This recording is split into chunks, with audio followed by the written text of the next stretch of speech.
Today I'm going to go over some of the very first steps that you need to think about when you're moving to Miami and you're thinking about buying a condominium or a single family home. And I'm going to get started right now. Hey everyone, my name is Jamie Pretsy. I'm a real estate agent in Miami and Miami Beach.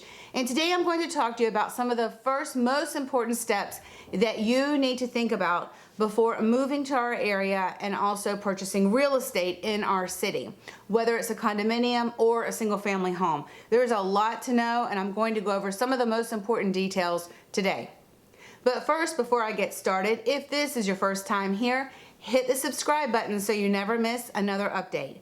I do put out new videos every week. Also, use the link in my information box and download our free guide today. Okay, let's get started.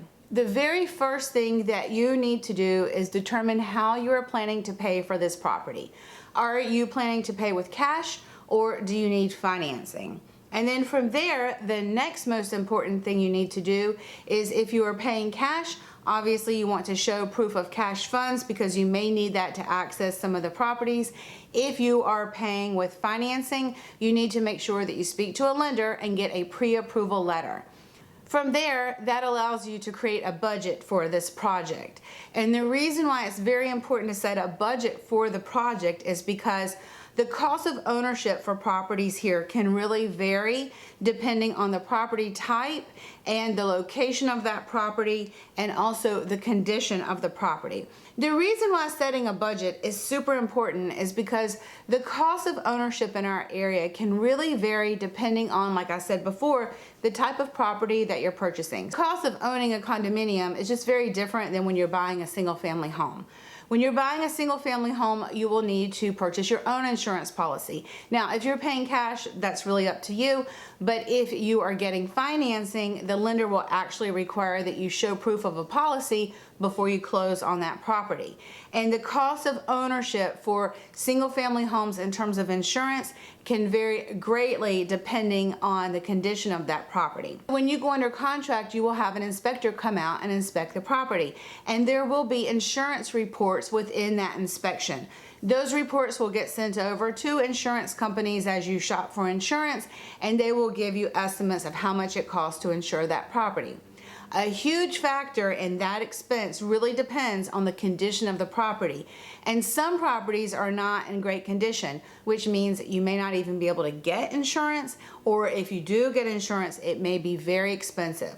So creating a budget from the beginning allows us to sort of cap the cost of insurance and what you are comfortable spending every single month, every single year on insurance. And then also we have property taxes that also have to be taken into consideration when it comes to buying either a condominium or a single family home. So first step, again, create the budget. How do you plan to purchase that property? And then what are you comfortable with in terms of your monthly expenses every single month? Again, just one little detail with the insurance. You know, if you are not in a flood zone, you may opt not to get flood insurance. If you are in a very expensive flood zone, you may have to pay a lot more in flood insurance every year. So just knowing where you are comfortable with in terms of the budget every month or year will allow us to say, okay, you know, if you buy in that area, the flood insurance can be very expensive because that is, you know, in a flood zone. Whatever it is, it's just a conversation that we like to have, and setting that budget really allows us to better serve you in terms of allowing us to really focus in on the properties that you actually want to buy, and then actually after you close, the type of properties that you're comfortable paying for every single month and year. Next, it's very important for us to understand the type of loan product you are seeking. For instance, we have some clients who get doctor loans, and those doctor loans have a very specific criteria for the type of property, especially in condominiums, that a borrower can buy in. Or maybe you are getting an investor loan or a second home loan. So we have to be very careful, especially with the condominium purchases, that we understand the type of loan product you're getting so that we can best guide you. Because condominium financing can be a little bit tricky in the fact that as much as the lender qualifies you, they also want to qualify the building, and that can be very tedious, and a lot of buildings here may not be eligible for that type of financing. It's a very deep discussion that we can get into during your buyer consultation, and we can also have that discussion again after you find a lender that you want to work with. And I always like to have a conversation with that lender so that we make sure that we are showing you properties and buildings that are eligible or most likely to be eligible for financing. And there are two more reasons why you want to make sure you have this information in advance. Number one is because of COVID, sellers have gotten very strict about the amount of buyers that they allow through a property. So very often they will request that you show proof of funds or a pre-approval letter prior to scheduling any showing.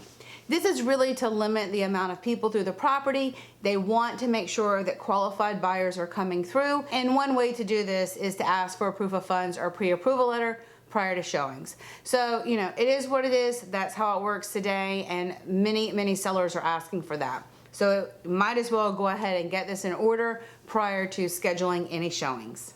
You can really miss out on an opportunity to purchase a property if you're not organized with this information in advance. In order for me to write an offer on a property with a financing contingency, I need the information from your lender. For instance, I need to know how much you are planning to put down on the property, how much financing you are seeking.